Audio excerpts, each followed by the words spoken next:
వసతులు కల్పించడం అనేది ప్రభుత్వం యొక్క బాధ్యత.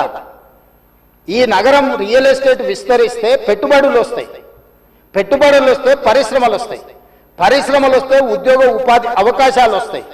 ఈ రోజు ఎకానమీని మనం పెంచుకోవాలంటే, ఆర్థిక వ్యవస్థ బలోపేతం కావాలంటే, ఆ రోజు కూడా ఇట్లనే మాట్లాడిన డాక్టర్ వైఎస్ రాజశేఖర రెడ్డి గారు, అంతకంటే ముందు నేదురుమల్లి జనార్దన్ రెడ్డి గారు హైటెక్ సిటీకి మొట్టమొదటిసారి ఫౌండేషన్ స్టోన్ వేసినప్పుడు పి జనార్దన్ రెడ్డి గారు పట్టుబట్టి మొట్టమొదట ఫౌండేషన్ స్టోన్ హైటెక్ సిటీకి పడ్డది. పి జనార్దన్ రెడ్డి గారు ఎమ్మెల్యేగా ఉన్నప్పుడు, నేదురుమల్లి జనార్దన్ రెడ్డి ముఖ్యమంత్రి ఉన్నప్పుడు పివి నరసింహారావు గారు వచ్చి మొదట హైటెక్ సిటీకి శిలాఫలకం వేసింది వాళ్ళు. తర్వాత ఆగిపోయింది.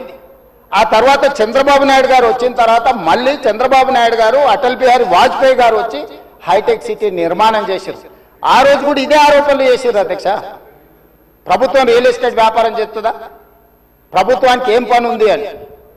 కానీ ఇలా విస్తరించిన నగరం ఎక్కడొచ్చింది అధ్యక్ష? సైబరాబాద్ అని గొప్పగా ఎందుకు చెప్పుకుంటున్నాం? ఐటీ కంపెనీలు, ఫార్మా కంపెనీలు, global capability centres, data centres, ఇవన్నీ ఎక్కడి నుంచి వచ్చినాయి అధ్యక్ష?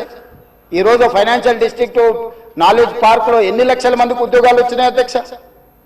ఈరోజు విస్తరించే నగరం అర్బనైజేషన్ అవుతుంది అధ్యక్ష. పట్టణ ప్రాంతాలు పెరుగుతున్నాయి, పట్టణీకరణ జరుగుతుంది.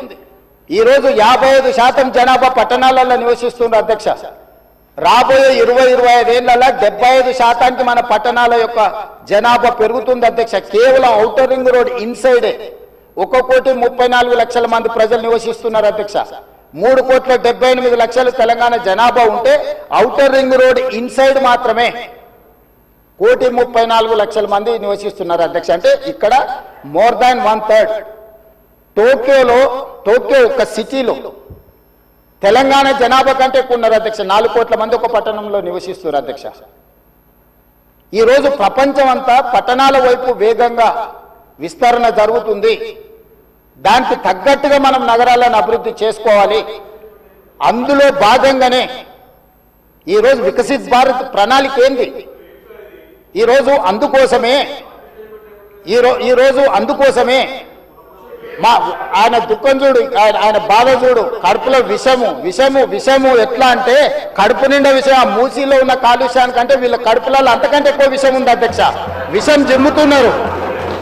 మీరు మూసి కాలుష్యమే ప్రమాదం అనుకుంటున్నారు అధ్యక్ష. ఈ మనుషుల కడుపుల్లో ఉన్న విషయం మూసి కాలుష్యానికంటే ప్రమాదకరంగా తయారైంది అధ్యక్ష.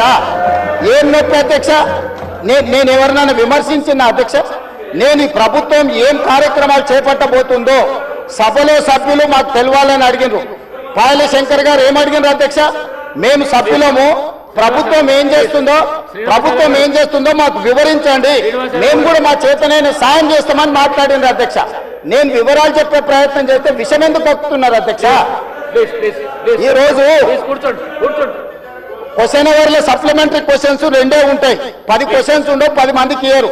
స్పీకర్ గారు అలౌ చేశారు, స్పీకర్ గారు నాకు అనుమతించారు వివరించమని. స్పీకర్ గారి అధ్యక్ష వాళ్ళ ప్రాధాన్యత ఏందో మీకు అర్థమైంది కదా అధ్యక్ష? ఈ చర్చ జరగవద్దు, ఈ నిజాలు ప్రజలకు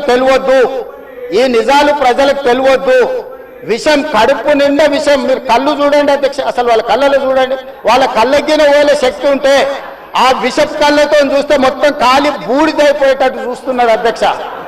కప్పిపుచ్చుకోవడానికి అద్దాలు పెట్టుకుంటున్నారు అధ్యక్ష. అది కప్పిపుచ్చుకోవడానికి అద్దాలు పెట్టుకుంటున్నారు అధ్యక్ష. అద్దాలు పెట్టుకున్నా మీ విషపు చూపులు ప్రజలకు అర్థమవుతాయి. అందుకోసమని నా మాట ఒక్కటే అధ్యక్ష. ఈరోజు తెలంగాణకు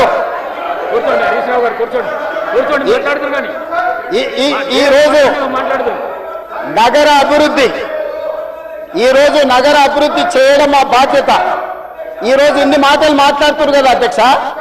ఆనాడు కాంగ్రెస్ లో గెలిచిన ఎమ్మెల్యేని తీసుకొని మూసీ రివర్ డెవలప్మెంట్ కార్పొరేషన్ కు చైర్మన్ చేసింది ఎవరు అధ్యక్ష?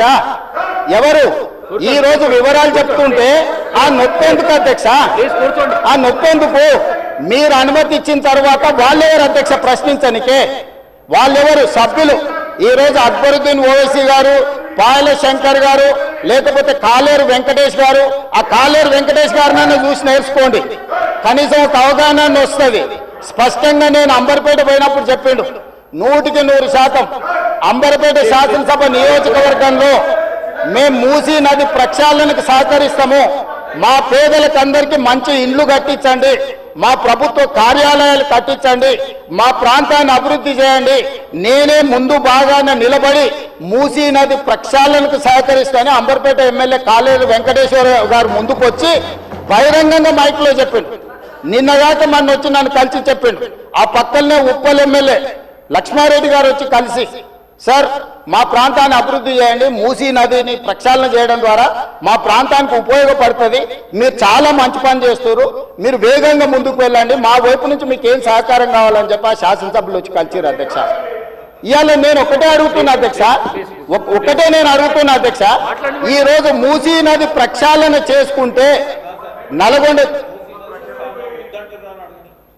ఈరోజు మూసీ నది ప్రక్షాళన మేము చేస్తున్నామంటే మీరు చెయ్యాలంటున్నా వద్దంటున్నా? ఒక్క మాటలో చెప్పండి. మీరు చెయ్యాలనుకుంటే ఏం చెయ్యాలో సూచన ఇవ్వండి, వద్దంటే మీ కడుపు మంట ఏంటో చెప్పండి, తెలంగాణ ప్రజలు నిర్ణయించుకుంటారు. అందుకే ఈరోజు మూసీ నది పరివాహక ప్రాంతాన్ని నైట్ ఎకానమీగా మారుస్తా అని చెప్పిన అధ్యక్ష.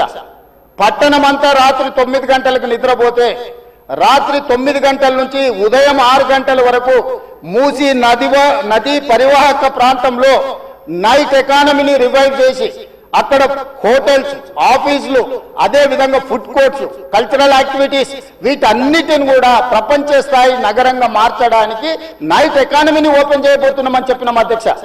ఆ ప్రాంతంలో ఉన్న ప్రతి వాళ్లకు, నష్టపోయే వాళ్లకు అత్యధికంగా నష్టపరిహారం ఇచ్చి బ్రహ్మాండమైన కాలనీలు కట్టించిస్తాం అధ్యక్ష. ఈరోజు వాళ్ళు ఏ పరిస్థితి లేనోళ్ళు, ఏ దిక్కు లేనోళ్ళు, సర్వం కష్టాలలో మునిగేటోడే మూసీ పక్కన పోయి ఇల్లు కట్టుకుంటాడు అధ్యక్ష. మూసీలో ఉండే దోమలు కానీ, కంపు కానీ, అక్కడ ఉన్న వాతావరణం కానీ, శవాలు కొట్టుకొస్తుంటే ఎవరైనా అక్కడ ఉండాలనుకుంటారు అధ్యక్ష? ఏ పేదోడైనా మీరు చెప్పండి అధ్యక్ష. ఒకప్పుడు నందనవనం కట్టింది కదా అధ్యక్ష, మూసీ నదిలో ఉన్న వాళ్ళని తీసుకెళ్లి.